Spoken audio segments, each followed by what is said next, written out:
lain lalagaan. Andai kata aya di sejarah, alhamdulillah. Andai kata seperti eta, bisa dipertanggungjawabkan. Walaupun kula kakarak menang habar 2 poe ti urang dieu sarua bae. Kula sok kadatangan nu kitu tah. Kemari Kiai PI maot. Begitu turun di mobil aya budak leutik. Budak leutik mapag. Budak leutik da kasep lain cara kolot kieu. Kasep. Berangkat ke masjid aya digigireun. Kula jadi imam Allahu Akbar, jelema ribuan. Terus nuturkeun. Makam ka makam.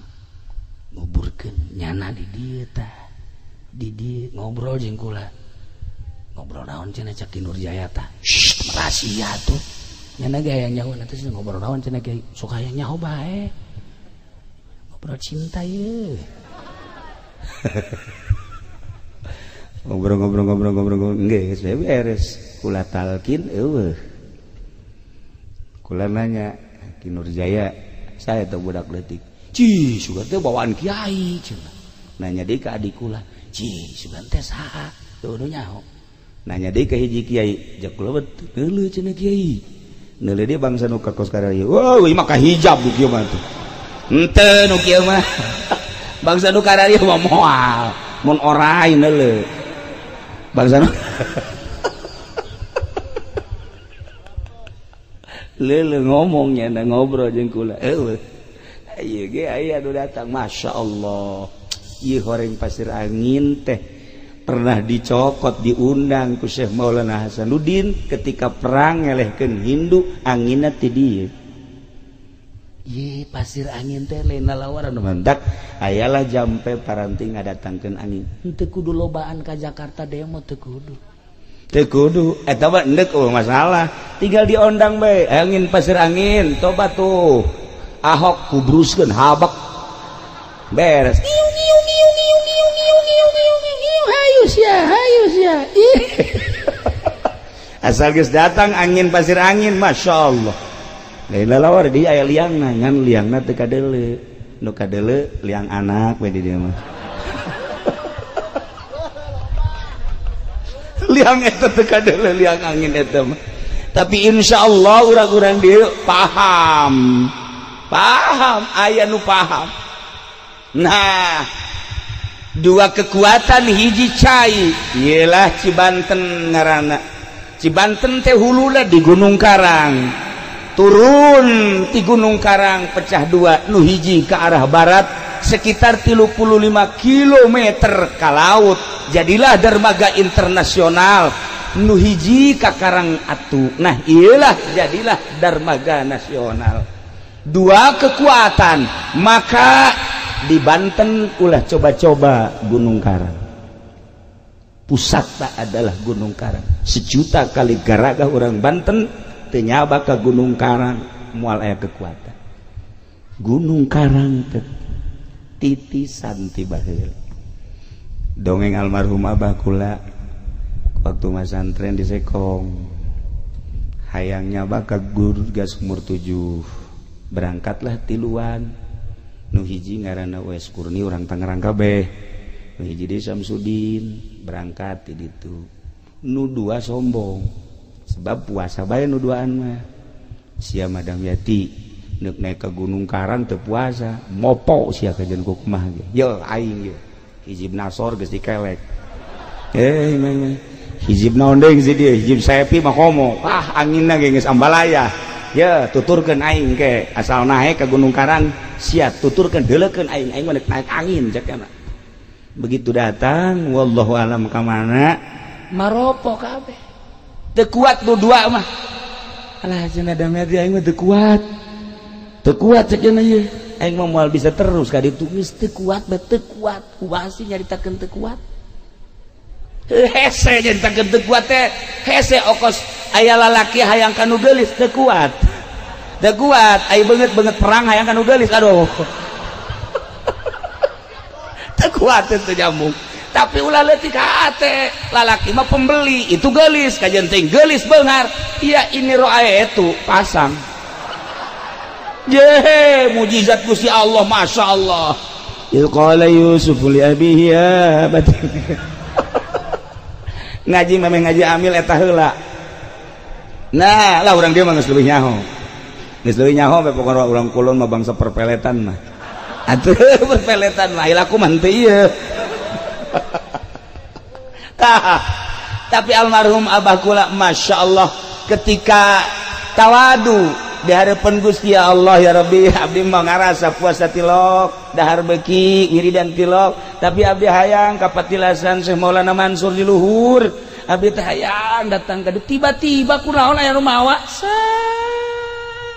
wallahu alam sabaraha menit datang ka luhur teh sorangan ai batur aing eueuh sakieu ieu aing sorangan cai loba sieun ku sebab lo sorangan bae di luhur di jamaah tu mandi dan lain sebagainya turunnya jalan mana ya ceknya sebab tadi berem datang ke luhur tapi tidinya dengan penuh ketawaduan deui tiba-tiba dibawa deui datang deui ka babaturan keur ngagaloler bae masya Allah rahasia Gunung Karang namun dibawa takabur bahaya sebab lain baheula bae kuari emang eueuh ieu anu keur tapa aya nu keur tapa di Gunung Karang kuari urang Jawa Timur kabeh urang Jawa Tengah jeung Jawa Barat termasuk Banten eueuh nu keur tapa kuari di Gunung Karang urang Jawa Timur nu geus turun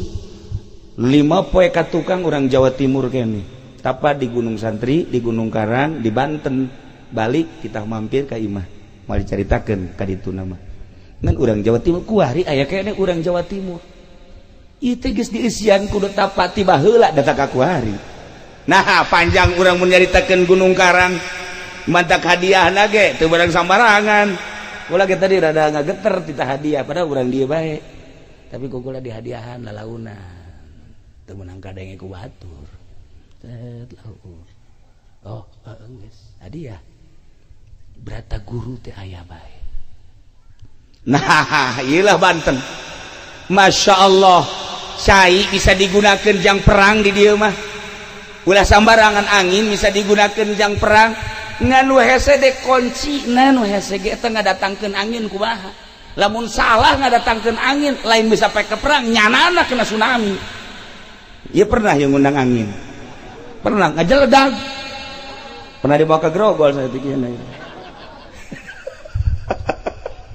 nah, itulah para jamaah kaum muslimin wal muslimat rahimakumullah ieu Banten mengenai tentang Gunung Karang jeung Gunung Pulasari ieu batu anu aya di Banten tersebut dipindahkeun ka Surakarta Jaya dipindahkeun deui ka Banten ketika Banten ngangaranan angin di ngaranan lah angin teh ku ngaranna opat Pangeran Kidul, Pangeran Kaler, Pangeran Kulon, Pangeran Wetan dipakailah ngarat salah satu opat incu daripada Syekh Maulana Hasanuddin eta teh julukan ngaran angin Kidul, angin Wetan, angin Kulon, angin Kaler nah lamun endek coba-coba ngundang angin tersebut apa ti Kaler, apa ti Kidul, apa ti Kulon aya bahasa tertentu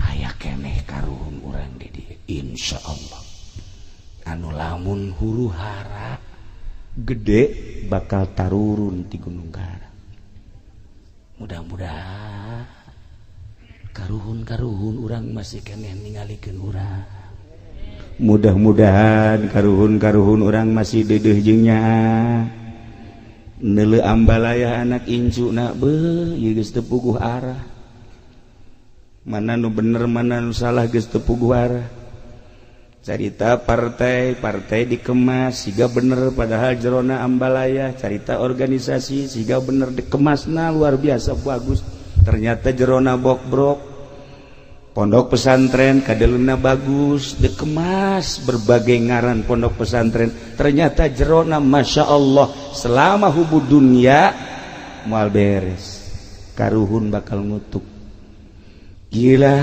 Gunung Karang Para jamaah kaum muslimin wal muslimat rahimakumullah, saat ieu batu nu pernah dibawa di ka Banten aya salah sahiji incu Banten anu nakal, maka batu tersebut teh moal dibejakeun ngaran anu mawa batu tersebut, kemudian didagorkeun kana sirahna semplek. Jadi batu gigilang eta semplek juruna saeutik urut ngahajar salah satu incu Syekh Maulana Hasanuddin. Aya dipindah-pindah kuari eueuh di Banten. Urang tinggal nungguan batu eta, sebab kejayaan Banten tetap terletak tandana di batu eta. Lamun encan aya saha bae nu endek muncul jadi sultan, jadi raja, moal bisa. Sebab nu bakal jadi raja di Banten mah tetep tiba heula nage raja wali, wali raja, raja wali, wali raja. Kudu make koma ulah raja wali. Raja wali batu sia tah mah. RCTI tah mah. Raja wali, wali raja. Selain wali moal bisa Banten. Lamun dicaritakeun tentang bakal karamean Banten dijajah deui ku RRC sebab asli nage Hindu, bakal terjadi. Inggris bakal asup deui ka Banten, bakal. Belanda bakal asup deui, bakal. Cuman tetep nu bakal numpas Arab kene. Percaturan tentang Banten seperti eta selama batu encan muncul deui, tetep Banten moal boga kekuatan. Itulah sejarah ala kadar